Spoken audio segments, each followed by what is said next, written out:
Hi everyone. I am just going to check my computer to make sure I can find all of you.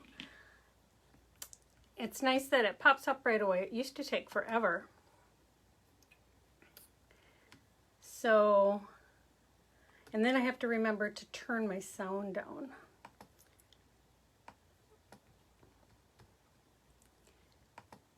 Okay. I'm going to also turn the sound down on my TV screen so we don't have anything coming back at us. And if somebody could just say hi, then I'll know this is all working.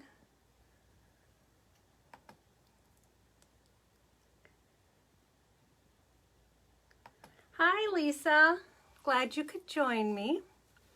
I'm going to wait just a couple minutes for a few more people to get in here. I'm so sorry that Lisa's video didn't work this morning. It is so horrible when you prep and you're going live and technical issues make things not work. But I am going to share these cute little treat boxes with all of you. They're so easy to make and fun. So as you can see, I'm kind of prepping for Halloween crafts, getting prepared for some other projects I'm creating for blog posts and stuff. Hi Rebecca. I'm glad you guys are here. I'm just waiting for Lisa to jump in. So there she is. Okay, that way she can put links in here for me. First off, we are Bella Crafts Publishing, and we do a free publication every 3 months, so 4 times a year. And if you have not signed up yet, Lisa will put the link in here. We'd like you to sign up so we can deliver it right to your inbox. It's always filled with crafty goodness. Hi, Michelle. Nice to have you. And you can also click on Learn More on our Facebook page, and that will bring you to sign up also. And something new, we have just collaborated with 3 other crafty girlfriends of ours in a Linky party. So I know Linky parties are something, you know, that people have done for years and years, and I've joined in on them. I've just never hosted one. So every Wednesday we are going to do a Linky party. So you can go through and check out all the fun projects in there, but you can also add your own link from your blog, your website, and that way other people can see it. Hi Denise, I'm glad you made it. So Lisa, if you will put that link in there for that post, it went live today and it will be every Wednesday. So there'll be a Linky party every Wednesday for you guys to put your projects in there and share. Hi Elaine. It's nice to see so many people. I am going to move my camera down so I can show you how to create this cute little treat box. And Lawn Fawn is our sponsor. The die is from Lawn Fawn, and they will be giving away a great prize. So make sure you like, comment, and share on this video with the hashtag Bella Crafts. That way you will be entered for the giveaway. And we announce that always a week later so that people that can't be here live can still have a chance to win. So I'm going to move my camera and get this moved. This is always the worst part of the whole video, just trying to move everything so that we can still be on camera and yet have our everything set up to show you the project too. So this is what we're doing today. These are fun little treat boxes, and I'm going to show you a variety of ways that I found to work with this die and what I actually what actually worked best for me. So this is the die right here. It's from Lawn Fawn. This is part of it. So you get a couple words. That's where the thanks came from. And yay is in there. And there's 2 different tags. Now this is the rest of the die. I have it here like this so that you can see. When you put it through your die cutting machine, it's always best to just use a little bit of purple tape or something to hold that oval die in place with the treat box. That way it's not going to move on you when you go through, or if you have to go through with a second pass, you won't have to worry about lining it up. It is lined up. So I used the oval on most of the boxes I did, but it also comes with this super cute other die shape. And when you do these, the fun part is you end up with all of these cool tags that you can use in other projects. So, and what's really cute is they're actually stitched. So it's a double stitched die. So it stitches on the treat box and it stitches on the tag that pops out. So that is cute too. But these little tags are perfect to use on any kind of gifts and packages you have, or in your scrapbooking and card making. So you want to be sure to put it on your cardstock and tape that so it's exactly in the place it needs to be. This is the top part of the flap, so that is where you would put the oval die. And it's pretty easy to line up because these actually come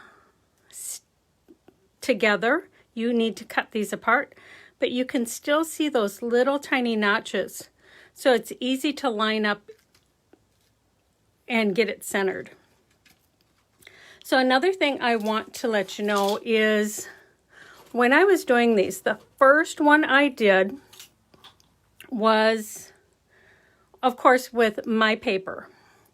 I have double-sided paper and I thought it was perfect for this. And this cardstock is heavy. I mean, it's not flimsy, but, and I doubled up the inside, so I put just a piece of white cardstock on the inside. And while I liked it okay, I wanted it to be a little bit stronger. So if you're just doing it for, like, these are Halloween treat boxes, if you're just doing it to give away, to put on your table settings with people's names on them, and maybe they're going to throw them away, the cardstock would work perfect. And I would suggest a double-sided cardstock like this. You want something heavy. I wanted something even heavier, so I opted for a chipboard. So I have this super heavy chipboard that is double-sided. So it's white on one side and black on the other. I have some that is all black and some that is all white. And that's what I decided to go with, because it just makes them a little bit stronger. And then after I was doing them, I thought, you know, I wonder what it would be like if I used a piece of cardstock and then double layered it with 2 kinds of paper. And I used a permanent adhesive on the entire cardstock and laid the paper down. So really I had scrapbooking paper, adhesive sheet, the cardstock, an adhesive sheet, and another piece of cardstock. So that was a little bit thicker. And you can see here, I mean, I had the adhesive, I mean, I can't even take it off. It was a good double-sided adhesive. So that made it thick enough, and I did like that. So whatever you want to do, I also did one with fabric because I didn't have enough Halloween fabric or Halloween scrapbooking paper. So I did one with fabric, and I used heat and bond on both sides of the cardstock. So I did the cardstock. I did fabric, heat and bond, cardstock, heat and bond, and fabric. And that worked well too. And it gives you just a different feeling. So you can use a variety of things. And it's really nice to know that these thin little dies from Lawn Fawn cut all of those materials that I tried. So that's important when you're buying dies. You want good quality dies that are going to cut through whatever it is you want to cut. So I want to show you how I did this. What I did was I die cut this out, and then let me see if you can see.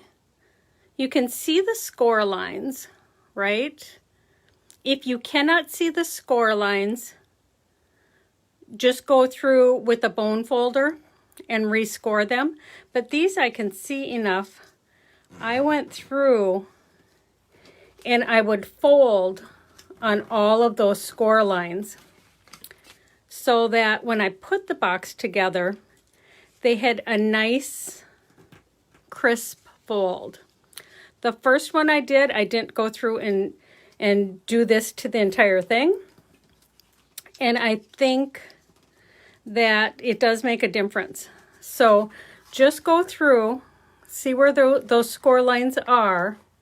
And if you can't see them, take and use your bone folder, and you can use a paper trimmer with your bone folder and just put it through there. But yeah, I would go through and fold all of these edges. That one I got a little tiny bit crooked, but go through and do that to the entire thing. And then after you have that done, you have that all ready. And then, of course, I had to add bling. So I'm going to show you how I added the bling and tell you how I added the bling to this one. So I have some templates with Rhinestone Genie, and they come in all shapes. So like I used, it's always so nice when my templates work with dies, and this oval worked perfectly with these little treat boxes. And I have tags, circles, squares, rectangles. These are made to go with my 1 and 2 inch stamps from Unity. So Lisa will put a link in there. I do have a bundle pack available on my website. But these are magnetic, so they stick to an aluminum cookie sheet. What I did for this, because my rectangle didn't fit this size, what I did was I came through and I taped off. So I taped off the area that I wasn't going to use, and I did 3 sides. And I applied them, and then I needed this edge here with for the 3rd side. So I came down and put the tape down and did it this way. So you can make these work for all sorts of projects. But I'm going to show you how it works. So these are magnetic, and they stick in place. And then you take your rhinestones and you just pour them out. And then you take a brush and pretty vigorously you go through and knock them into all those holes. It goes pretty quick. Once you think you have most of them or all of them, you would brush the excess away, and then you would come in. I see I missed a few there. You would come back in, and this time just a little more gently rub in place. So what you're doing is you're knocking rhinestones into all of these holes. And then you brush all of the excess out of the way. That one fell out.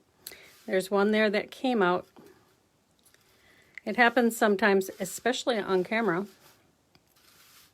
So you brush all of the excess out of the way, and you want all of them out of the way because you're going to take an adhesive, ironed-on adhesive, and put down here.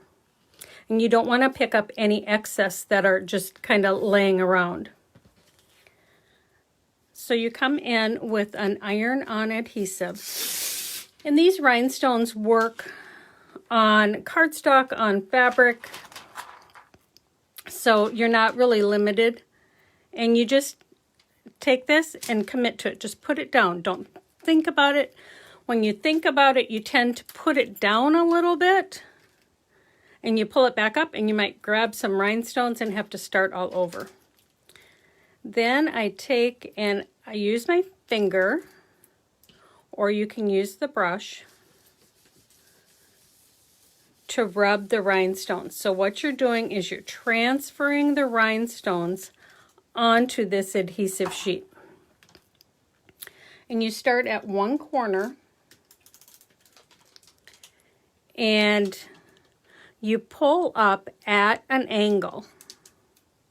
And you go a little slowly so you can see, like if you missed a rhinestone, you could put it back down and rub it a little bit more and pick that up. So there you go. It is that easy. And all of the rhinestones are on this sheet. So I'm going to grab my iron and show you how easy it is to iron it on. And my craft sheet so I don't melt anything. You want a hot iron. You can test your iron to see, depending upon what you're using it on. If you're doing something on fabric, it takes 20, 30, sometimes 40 seconds. On paper, it can take 15 to 20 seconds. And then on this chipboard, it's a little thicker than paper. I just put it down for about 10-15 seconds and I check it, and then if I have to, I come back in and heat it a little bit more. And when you do this, you put the iron down. Let me see if I can push this up so you can see. You put the iron down. You don't rub it back and forth. You press it. So you're just pressing it in place. Hi Denise, I'm glad you made it. I just saw that, but that's probably from a long time ago. I'm going to pull these down to see if I've had any questions. They are cute treat boxes, aren't they? Yep, Halloween. I'm already doing Halloween. Rebecca, you made some last year. We would love for you to share anything you make in our group, Do You Love to Craft? So we have a group on Facebook, Do You Love to Craft, where you can share all of your projects with us, because we love to see what you all are creating too. So this, you do the same thing. You pull up kind of at an angle. Now the one thing I want to let you know is when you're doing this on paper or chipboard, you don't want to let this sit there and cool, because this is sticky, and if you're pulling it off, you don't want to ruin your paper. Now this is reusable, so I always stick it back on the sheet it came on. And it is all wrinkly, but it's reusable until there's no more sticky. So I've used this a dozen or more times, and not this particular one, but I have used these sheets a dozen or more times, so they last a long time, so you get a good value that way. I'm going to move my iron out of the way so I don't burn myself. And then I'll move this. So there is how easy it is to put those rhinestones on this box. Now you have an option. You can take some plastic film. This is just a transparency sheet that you can adhere on to the inside here so that your box has the window that's covered. I did not do it on these because I figured they are going to be thrown away probably. But I put the candy inside a plastic bag. So this you would just use adhesive and put that on. And then you just refold. I didn't fold this part yet.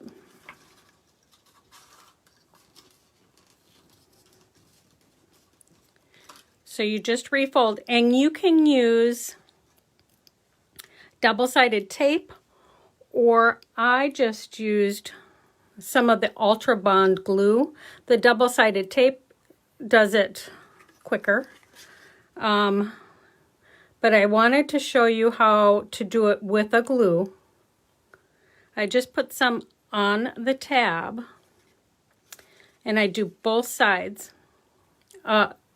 so that I can put them up at the same time. So I put some on the tab, and then I have some little tiny clothespins, and I just fold this up, and I make sure that this folded part and this edge come together. And then I just use a clothespin. These are teeny tiny decorative clothespins. I just use that to hold it in place. So I would do that on all four sides. And like I said, double-sided tape works too. There is super tape that works good, so you don't need to glue it. I just wanted you to know that if you only have glue, you can glue it. Just use a couple of clothespins. With this Ultra Bond, I found that if I have it on there for about 15-20 minutes, it's totally fine. I did not check it after just a couple minutes. That's about how long I waited. So that's all you do. And then right here, this treat box has this beautiful edge, and they even put in a little slot there so that you're able to close it. So cute. And I just put my candy in a little tiny baggie. So you could put it directly in the box if you put the plastic on the inside there. But I thought this worked just fine. So that's how easy it is to make these adorable little treat boxes. This one, I wanted to do one that wasn't totally Halloween and show it to you. So this one you could put in a gift card. I think they'll fit. Let me see. I do believe I had a gift card here on my table. So let me see if it'll fit. Perfect. Perfect for a gift card. You can put a gift card and a little piece of chocolate or something and give that to someone. So these are just so cute and quick and easy to make. I'm going to check and see if you guys had any questions. Yep, a gift card fits in there just perfectly, Denise. So that, you know, and you could leave the opening and leave the gift card so people could see it too. I just thought it was cute to have the words die cut out to put on there too. So, okay, Rebecca, I will approve you. So you requested to join the group. Yes, we would love to see what you're creating. Thank you, Michelle. I'm glad you guys like them. So this is my project for this week. Again, I'm sorry that Lisa's project did not come through today. The internet is a funny thing. I know that she's going to create a blog post, so you will be able to see her project that way. And I want to announce the winner for last week. Last week we did a project with Hero Arts, and they're doing a prize package, and the winner is, I didn't see her in here, the winner is Sharon Gullickson. So Sharon, congratulations, you won last week's prize, and everybody who's here watching right now, remember to like, comment, and share to enter for the Lawn Fawn prize, and we'll announce the winner next week.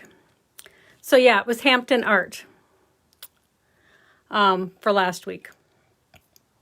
So Sharon Gullickson, you won a prize from Hampton Art, and we're so happy for you.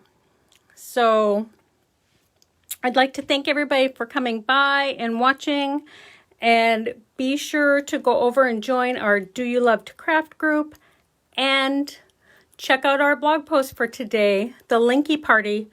Add your links in there so people can see all your great projects too. So until next week, have fun and be creative. Bye, everyone.